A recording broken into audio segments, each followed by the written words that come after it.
مولوی اشرف علی تھانوی صاحب کہتے ہیں یہ بالکل ایسا ہی واقعہ ہوا جیسے کہ حضرت ابراہیم خلیل اللہ علیہ السلام والا واقعہ ہے کہ ان کو حکم ہوا وَأَذِّن فِي النَّاسِ بِالْحَجِّ، اور لوگوں میں حج کی ندا عام کر دو، لوگوں میں حج کی ندا عام کر دو۔ قرآن کریم میں آتا ہے نا۔ اچھا، اب انہوں نے لوگوں کو آواز دی پہاڑ کے اوپر چڑھ کر کہ سب حج کے لیے آئیں، سب حج کے لیے آئیں۔ تو آپ کو معلوم ہے کہ ان کی اس آواز پر لوگوں نے لبیک کہا۔ کسی نے 1 دفعہ لبیک کہا، کسی نے 2 دفعہ کہا، کسی نے 10 دفعہ کہا، کسی نے 50 دفعہ، کسی نے 60 دفعہ لبیک کہا ان کی سب، اور کسی نے لبیک نہیں کہا، بلکہ وہ ان کی یہ جو آواز تھی، جو ارواح ابھی اپنے ماں باپ کی پشتوں میں اور رحموں میں موجود تھیں، ان ارواح نے بھی ابراہیم علیہ السلام کی آواز کے اوپر لبیک کہا، انہوں نے بھی لبیک کہا۔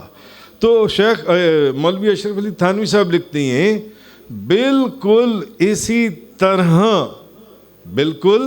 اسی طرح حضرت عبد القادر کی وہ آواز خلیل الہی کی آواز تھی۔ نعرہ تکبیر، نعرہ رسالت۔ یہی تو حضور غوث اعظم کی ولایت ہے کہ اپنے تو اپنے غیر بھی تسلیم کرتے ہیں، غیر بھی تسلیم کرتے ہیں۔ غوث اعظم امام تو کاونوں کا، غوث اعظم امام تو کاونوں کا، جلوہ شان قدرت پہ لاکھوں سلام، جلوہ شان قدرت پہ لاکھوں سلام۔ غوث اعظم جس کی ممبر بنی گردن اولیاء، اس قدم کی کرامت پہ لاکھوں سلام۔ تو مولوی اشرف علی تھانوی صاحب لکھتے ہیں کہ بھئی یہ اسی طرح حتیٰ کہ ارواح نے بھی اپنے ماں باپ کی پشت اور رحم میں جواب دیا۔ مولوی اشرف علی تھانوی صاحب لکھتے ہیں کہ یہ حضرت خلیل اللہ کی آواز کو اللہ نے تمام عالم میں جیسے پہنچایا تھا، اسی طرح غوث اعظم شیخ عبد القادر جیلانی کی آواز کو تمام عالم میں پہنچا دیا گیا، تمام عالم میں پہنچا دیا گیا۔ تو لوگوں نے لبیک کہا، لوگوں نے لبیک کہا۔ آپ میں سے کس نے حج کی ہے؟ ہاتھ اٹھائیں نا۔ اچھا، یہ آپ نے 1 حج کیا۔ اچھا، کس نے آپ میں سے 2 حج کی ہیں؟ چلو یہاں 2 والا کوئی نہیں ہے۔ کس نے 3 کی ہیں؟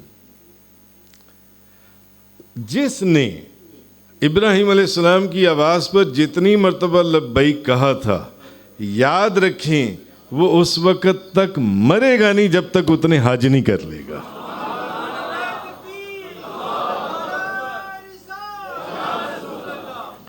جب تک اتنے حج نہیں کر لے گا۔ ایک بزرگ ہوئے ابراہیم بن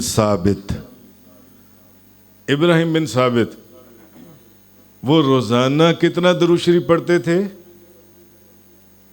کسی کو یاد ہو؟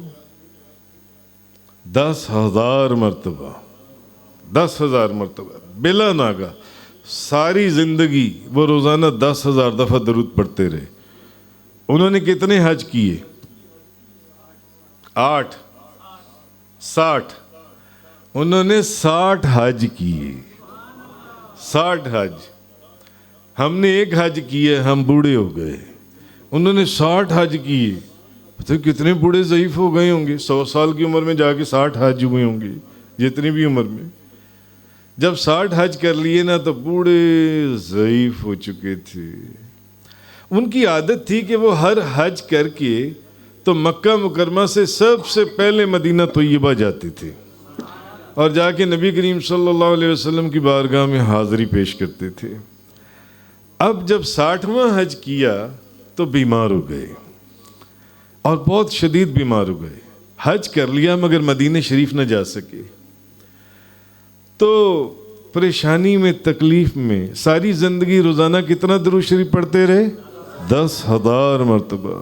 پریشانی میں کہ میں اس دفعہ مدینہ شریف نہ جا سکا، ادھر طواف زیارہ کیا، احرام کھولا، سیدھا مدینہ شریف حاضری کے لیے۔ اب پریشان ہو گئے، رات کو سوئے تو خواب میں نبی کریم صلی اللہ علیہ وسلم تشریف لے آئے۔ فرمانے لگے ثابت دیکھو تم 60 کے 60 تم نے حج کیے، ہر حج کے بعد تم ہمارے پاس آتے تھے، مگر اس مرتبہ تم ہمارے پاس نہ آ سکے، دیکھو ہم خود تمہارے پاس آ گئے، ہم خود تمہارے پاس آ گئے۔ تو انہوں نے لازماً جب وَأَذِّن فِي النَّاسِ بِالْحَجِّ، جب حضرت ابراہیم علیہ السلام نے یہ آواز دی تو انہوں نے لازماً 60 مرتبہ کہا ہوگا لبیک لبیک لبیک۔ اسی لیے جو ہم پڑھتے ہیں لبیک اللہم لبیک لبیک لا شریک لک لبیک ان الحمد والنعمت لک والملک لا شریک لک لبیک اللہم لبیک۔ ویسے کہتے ہیں جو بندہ یہ پڑھے نا اللہ اس کو بھی حاجت عطا فرما دیتا ہے۔